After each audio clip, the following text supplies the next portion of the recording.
A B क्या कह रहे हैं, व्यास है। चलो व्यास है तो एक वृत्त होगा, उस वृत्त में ये व्यास रहा ए और बी। ए और बी क्या है, व्यास है, और इसका केंद्र तो होगा ए बी, और इसका केंद्र दे रखा है हमें, केंद्र तो दिया ही नहीं बिल्कुल भी। तो केंद्र मैं किसको कुछ भी मान लेता हूँ, केंद्र हम मान सकते हैं ओ मान लेता हूँ मैं, केंद्र ओ मान लेता हूँ। सवाल में देने रखा है, आपको खुद को मानना होगा। ए बी एक व्यास दे रखी है और ए की निर्देशांक ज्ञात करनी है, तो ए की निर्देशांक वो ज्ञात करनी है। और इसका जो केंद्र दे रखा है उस केंद्र के निर्देशांक दे रखे हैं 2,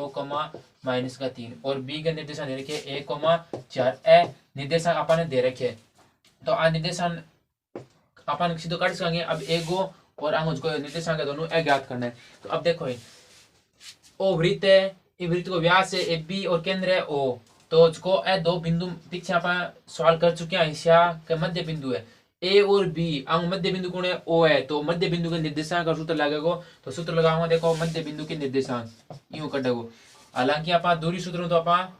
काट सका, दूरी सूत्र में काट सका, आज की दूरी दोनों दूरी है ना बा, इंगे दूरी बराबर कर देगा और ओ निर्देशांक यूं काट लेगा। तो अपन 16 काटा तरीकों का काटांगा ना, तो 16 तरीकों है। तो मध्य बिंदु का निर्देशांक, मध्य बिंदु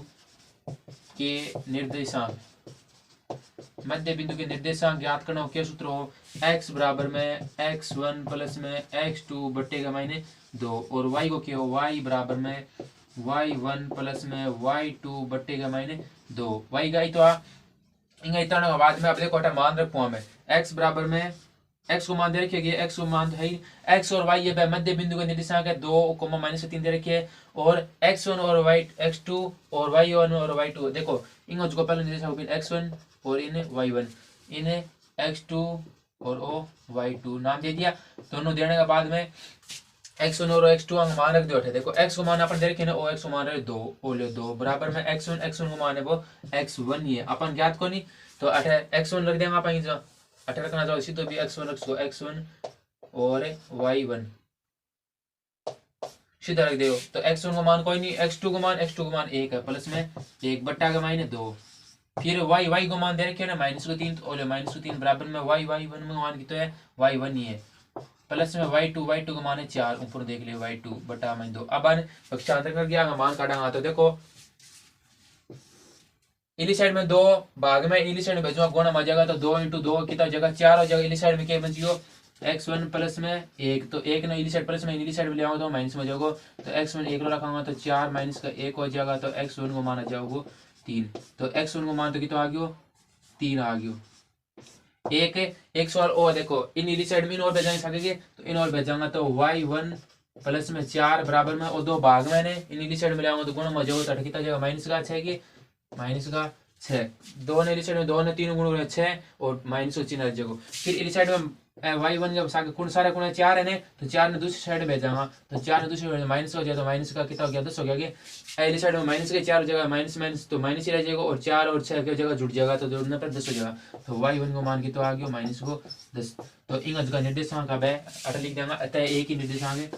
अतः एक ही निर्देशांक, एक ही निर्देशांक कौन सा है 3, -10। निर्देशांक 2 निर्देशांक निर्देशांक पूछे जहाँ अभी मैंने आगे ए को ने पूछ के बी को भी पूछ लिया, या फिर केंद्र पूछ लिया है, तो केंद्र का भी निर्देशांक पूछ गया, तो इस सवाल ने क्या भी घुमाई पूछ गया, तो एक सवाल है बढ़िया सवाल आने की संभावना बने, तो बढ़िया तरीकों में सवाल तैयार कर लियो। ए बी व्यास दे रखे हो, केंद्र ओ है, केंद्र का निर्देशांक दे रखे, बी का निर्देशांक दे रखे, और इनका ए का निर्देशांक पूछे है, तो इनका मध्य बिंदु निर्देशांक ज्ञात कर सका। और दूसरा एक दूरी सूत्र, दोनों बीच में दूरी सूत्र लगा के दूरी ज्ञात कर ली। ज्ञात करने के बाद में 8 दूरी सूत्र लगाना है, दूरी सूत्र लगाने के बाद में आपने दूरी थी आपने जब मान लिया दूरी आ गई 50 आ गई, तो 8 भी दूरी 50 ले गए, और दोनों बराबर कर दिए, दूरी के बराबर में आंगों ने दूरी सूत्र के मायने आपने x1 और x2 मान, x1 और y1 मान है वो निकल जाओगे। तो एक सवाल तो ओ इनके बाद में देखो, दूसरा सवाल देखो, एक सवाल और बढ़िया इन तरीकों, तो देखो एफ बी है और इनका गुणा के मायने इन साइड में भेजा भाग में जाओगे, तो एफ पी बराबर में एफ बी बराबर में 3/7, यानी कि एफ पी है ना वो तो है 3 और एफ बी है 7, एफ बी पूरी कितनी है 7 है, तो एफ पी कितनी है 3 ही है, तो आ लो 3, लेकिन 8 है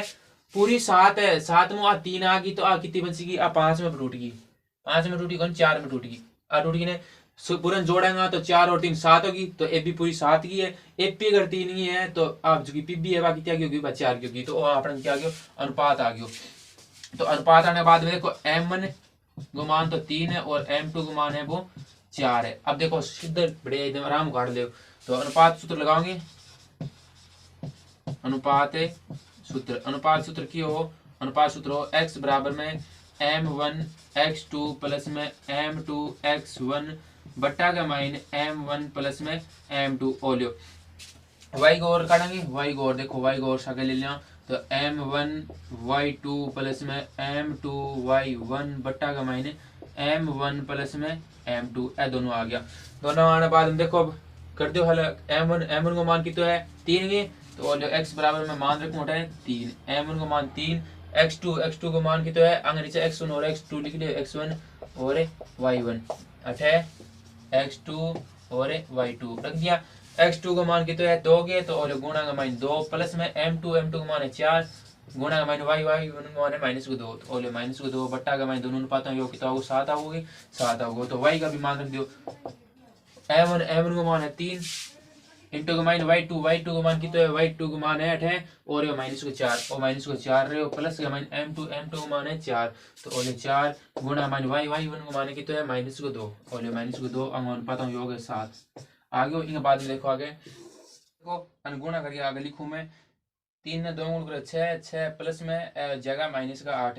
तो x बराबर में किया जाओगे एक तो 6 माइनस में 8 बट्टा का मान 7, तो x को माना जाओगे माइनस को 1 बट्टा में 7 और तो आ गया x को मान आने बाद में y को और काट लियो, तो 4 ने 3 गुण कर 12 एली साइड हो गया कितना 8 के 4 दूनी 8, तो माइनस का कितना हो गया y बराबर में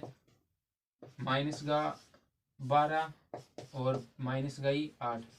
बट्टा का माइनस 7, तो y को मान आ गयो माइनस का 20 बट्टा का माइनस 7 और y को मान आ गयो ऐ बिंदु निर्देशांक आ गया। इंगा p का पूछा माइनस का 1/7 और माइनस का 20/7 है और इंगा बिंदु है जो रेखा ने अनुपात में तोड़ रही है, तो यहाँ आप x और y का मान काट इसका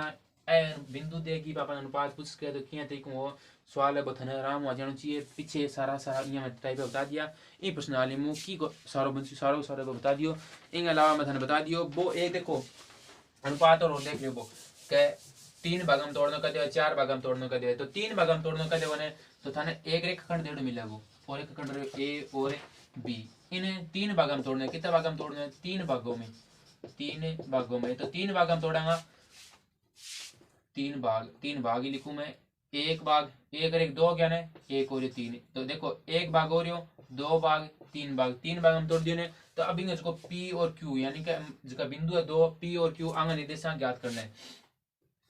3 भाग में टूट गया, 3 भाग में टूटने बाद में इन एक बार मैं P को मानूं, P को मैं ज्ञात करूं ने, तो P का ज्ञात करना है तो इन एक बार मान लियो कि Q एक बार है ही कोई है, तो 1 अनुपात इन मान लियो और शेष अनुपात है इन मान लियो। पूरा की तो 2 आने हैं तो इली साइड में भी वो 1 आ गयो कौन आ गयो 1 अनुपात 1 का मान मान लियो, 1 अनुपात 1 का मान मानेगा तो वो तो 1 हो 1 अनुपात में इन तो 1 में मानना है और साइड रह गयो 2 अनुपात में होगा। समान 3 भाग हम कहे समान 3 भाग हम कहे तो ओ तो 1 अनुपात आ गयो और ओ को शेष में को बहुत 2 अनुपात में आ गयो, तो ओ 1 अनुपात 2 रहे इन मान पूरो। फिर इनके बाद में P का निर्देशांक आ जाएगा, A और B का निर्देशांक देड़ा मिलेगा, A और B का निर्देशांक दे रखे P को मान दे रखे P को मान पूछो है और इनका मान अनुपात है 1 अनुपात 2 लिखना है। इनके बाद में से Q का ज्ञात करोगा, P को मान काटे बाद में तो Q का ज्ञात करोगा, तो Q का ज्ञात करोगा तो देखो 8 लेके इन मानोगा 8 लेके पूरा है वो तो 2 अनुपात हो जाएगा और वो 1 अनुपात रह जाएगा, तो इन बाद में 2 अनुपात 1 हो जाएगा, दोनों में उल्टो होएगा। किताब में था सवाल आराम हुए तो समझ लियो। और एक बहुत समान 4 भाग हमारे बीच में 3 टुकड़ा 3 बिंदु लेने हैं, 3 बिंदु निर्देशांक ज्ञात करना है, यही करना है अनुपात में अलग अलग लगेगा और अनुपात हट लो समझ लियो एक बार समझने बाद में बढ़िया तरीके में तैयार हो जाएगा। तो उम्मीद है इन 7 प्रश्नावली में इकट्ठे कर लटकोगा और बढ़िया स्कोर करोगा। तब तक अगले क्लास में मिला।